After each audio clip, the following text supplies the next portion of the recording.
C'est un métier en tension et tout est bon pour attirer de nouvelles recrues. La semaine prochaine, les hôpitaux universitaires de Strasbourg lanceront une campagne à destination des élèves infirmiers fraîchement diplômés. Campagne sur les réseaux sociaux, TikTok et Instagram. C'est jeune, c'est drôle, mais est-ce vraiment suffisant pour convaincre les futurs infirmiers de rejoindre les US? La réponse avec Corentin Fouchard et Yves Le Digue. Recrutement US, séquence A, prise 7. Pour la première fois, ces deux infirmières s'expriment devant une caméra. Déborah Como et Marie Dutreux ne se connaissaient pas. Elles travaillent chacune dans un service différent. Les patients les plus sympas, ils sont au bloc ou en néphro? Au bloc, ils dorment.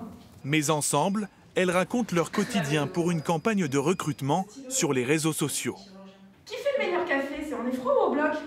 À la maison. On est d'accord. On fait une démarche plutôt humoriste, enfin, on n'est pas dans quelque chose de sérieux, de très technique. Si on passe par ce genre de vidéo et que ça permet de toucher quelques personnes et de se dire que l'hôpital, ça peut être sympa, effectivement. On peut attirer les jeunes de cette manière-là.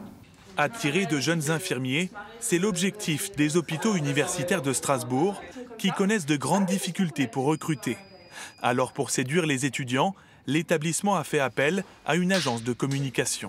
Ils sont possiblement sur TikTok, sur Insta et sur tous ces supports de réseaux sociaux qu'on utilise aujourd'hui. Donc le recrutement change un petit peu du classique de l'offre d'emploi de base qu'on a connue jadis. On va les chercher et on va leur parler comme ils ont envie qu'on leur parle. Des vidéos sur le quotidien d'un service pour faire un choix. Ces étudiants infirmiers en 3e année sont partagés. Je pense que ça peut être pas mal comme moyen de communication et de recrutement. Dans les vidéos, est-ce qu'ils nous parlent du salaire déjà? Ça sera déjà un peu plus convaincant s'ils nous parlent d'une hausse du salaire, etc. Avoir une approche positive, mais nous expliquer aussi la réalité du terrain. Est-ce que je vais pouvoir répondre aux besoins que le patient exprime?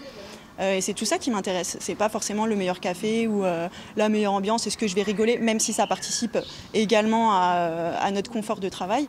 Chaque été, 200 postes d'infirmiers sont à pourvoir aux hôpitaux universitaires de Strasbourg.